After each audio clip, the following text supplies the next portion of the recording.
एकचोटि त्यहाँ म सोधेर आइहाल्छु ल दाइ। कसले देखाउँ दाइ मेरो ट्याटु कस्तो छ? नमस्ते रोहन राईको भ्युअर्सहरू र हाम्रो भिडियो हेरेर हाम्रो मितिनीलाई सहयोग गर्नेहरूलाई पनि धेरै धेरै धन्यवाद है। अझै सक्दो यो भन्दा सेयर गरिदिनु होला, धेरै ठाउँसम्म पुर्याइदिनु होला, किनकि यो भनेको लाइफ र डेथसँग लडिरहेको हाम्रो मितिनीजीको लागि चाहिँ फन्ड भेला गर्नको लागि चाहिँ मैले अब अनलाइन मार्फत मिडिया मार्फत तपाईँहरूसँग हेल्प मागिरहेको छु। अनि यो चाहिँ मैले एउटा सानो लिस्ट बनाएको छु कसले कति कति के सहयोग गर्नुभएको रहेछ भनेर। सो सबसे सुरुमा हाम्रो जिताङ राईले रु 500 सहयोग गर्नुभएको छ। अनि हाम्रो निकेश लिम्बूले रु 900 सहयोग गर्नुभएको छ। अनि मिस्टर फुर्बा शेर्पाले 4000 सहयोग गर्नुभएको छ र समीर प्रधानले 500 सहयोग गर्नुभएको छ। अहिलेसम्म चाहिँ यति नै फन्ड उठ्यो, टोटल हाम्रो 5900। Thank you. खुसी लाग्यो मेरो एउटा सानो भिडियोको क्लिपले गर्दाखेरि हाम्रो मितिनीजीले यति सपोर्ट भइरहेछ, म धेरै खुसी छु है। सक्दो यो भिडियो चाहिँ सेयर गरिदिनु होला र म क्युआर हाम्रो मितिनीजीको क्युआर यहाँ छोडिदिन्छु। अझै सकेसम्म अझै सपोर्ट गरिदिनु होला, किनकि अब पैसा भनेको त हातको मैला हो, आउँछ जान्छ होइन, तर लाइफ भनेको एकचोटि गइसकेपछि त्यो कहिले फर्केर आउँदैन। सो अनि आजको ब्लगमा चाहिँ हाम्रो ट्याटुइस्ट दाई हाम्रो सजिन दाई सँग एउटा ट्याटु हान्नु जानु आँटेको छु। र सजिन दाईलाई पनि एकदम धेरै म माफी माग्न चाहन्छु, किनकि उहाँसँगको मेरो 4 महिना अगाडि नै ट्याटु हान्ने प्लान थियो र म बिचमा गायब भएँ, केक सेक यताउता गर्दाखेरि अब खासै म मिडियातिर आउनु पनि आएन भनौँ न, त्यो त आफ्नै गल्ती हो होइन। अनि जे भए पनि मलाई माफ गरिदिनु मेरो दाई। सो आज चाहिँ म तपाईँलाई भेट्न आउँदैछु। दाईको हल्का यसो पसलको प्रोमो हानेर टक्क दाईले चाहिँ दाईको चिनो जोस् अब गरिदिनुहुन्छ। हेरौँ अब त्यहाँ गएपछि थाहा हुन्छ कस्तो ट्याटु हान्ने त होइन। जोस् अब मलाई हल्का सानो रहर पनि हो। त्यही हो, मरि लानु केही छैन, मरेर लाने भनेको मात्र राम्रो काम नाम र ट्याटु मात्रै हो। त्यही भएर जीवनमा एउटा ट्याटु चाहिँ हान्नुपर्छ।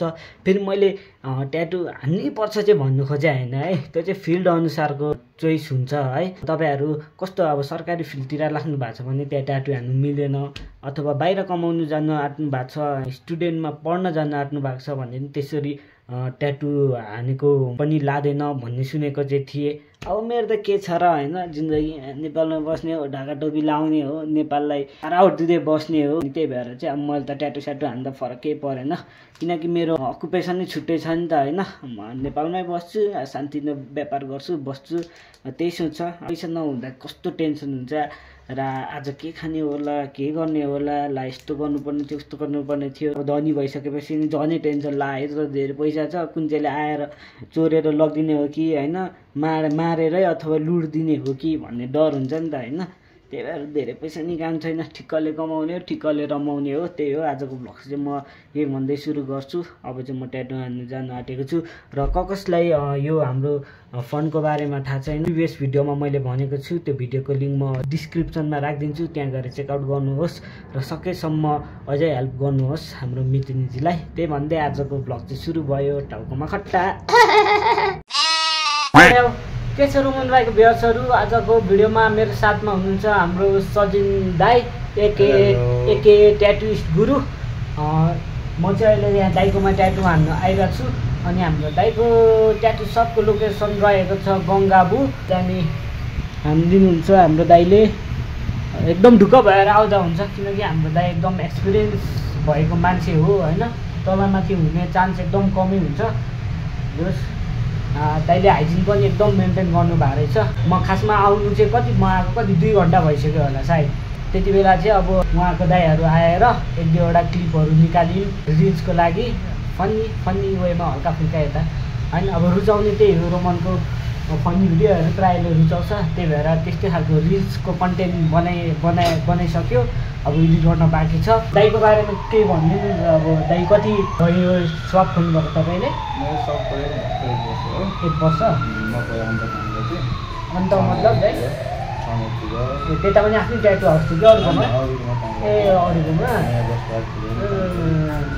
हो सिक्दै सिक्दै जानुभएको त्यता चाहिँ हेल्पर जसरी ट्याटु हान्नेलाई अब हेल्प हेरेर सिक्नु जसरी अब म सुरुमा केकमा अब केकको काममा मैले हेल्पर गरेँ नि त अनि अहिले आएर यहाँ सेफ भयो नि त रोमन सेफ भएन त अनि हेर्दा हेर्दै त्यस्तै हाम्रो दाइ पनि हेल्परमा जानुभएको रहेछ अहिले आफ्नै पसल छ रहेछ जोस् कति वर्ष काम गर्नुभयो भयो दाइ त्यता अरूको पसलमा तपाईँले 4 वर्ष दाइ र मेरो झन्डै मिल्ने रहेछ मेरो चाहिँ 3.5 वर्ष हो म नि हेल्पर जसरी नै गएको थिएँ अहिले यहाँ सेफ भएँ जस्तै दाइ पनि त्यहाँ हेल्पर जसरी जानुभएको थियो अहिले आफ्नै ट्याटु हाउस छ होइन यसलाई भन्छ प्रगति ठिक छ मेरो दाइ एकदम त्यही हो स्टेट्यु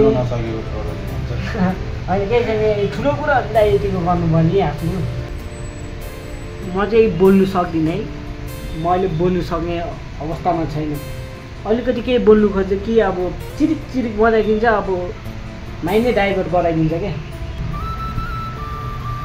दाइको मेहनत देखिँदैछ है त दाइले आफ्नो मेहनत मेरो शरीरमा छापिदिनु भयो होइन दाइ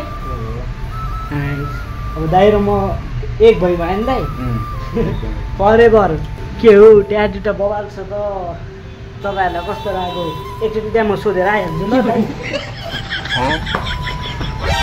कसलाई सोधौँ दाइ मेरो ट्याटु कस्तो छ दामी छ दामी छ अरे मेरो ट्याटु त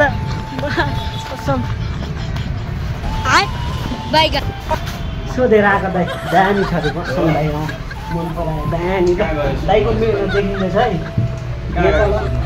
यहाँ बाटोमा दाइ र फाइनली आजको हाम्रो काम चाहिँ सक्यो दाइले प्याकस्याक गरेर पनि यतै लुगाइदिइसकेको सर्टभित्र त्यही हो अब इन्जाइट पनि बोलायो अब जानु लाग्यो दाइ सी नेक्स्ट टाइम दाइ है छिटै भेट्न पर्छ हामी फेरि अब हाम्रो इन्कम्प्लिटै छ नि दाइ अझै है लास्टमा फिनिसिङ टच दिनु बाँकी छ है हल्का स्याडो अनि हल्का सेतोले यताउता कम्प्लिट गर्न बाँकी छ अब यो चाहिँ नेक्स्ट टाइमको भ्लगमा आउँछ त कम्प्लिट गरेको चाहिँ धेरै धेरै धन्यवाद अब दाइले मलाई ट्याटु पनि हानिदिनु भयो अब आवत जावत गर्ने खर्च पनि गरिदिनु भयो धेरै धेरै खुसी लाग्यो मेरो दाइ दर्शक ल बाई है त मेरो दाइ ओके दाइ बाई बाई दाइ है त ओके बाई बाई दाइ मेरो दाइ र फाइनली अब पठाऊ हेरौँ अनि यो ट्याटु हाउसको लोकेसन चाहिँ हाम्रो यता गङ्गा बुचोकदेखि यता बिजिमल जाने बाटोमा टक्कै यहाँ हेर्नु गुरु ट्याटु हिँड्छ यही हो है हाम्रो आउनुहोस् तपाईँहरू पनि ट्याटु हान्नको लागि दामी हानिदिनुहुन्छ हाम्रो दाइले ल दाइ म गएँ है ओके मेरो दाइ बाई बाई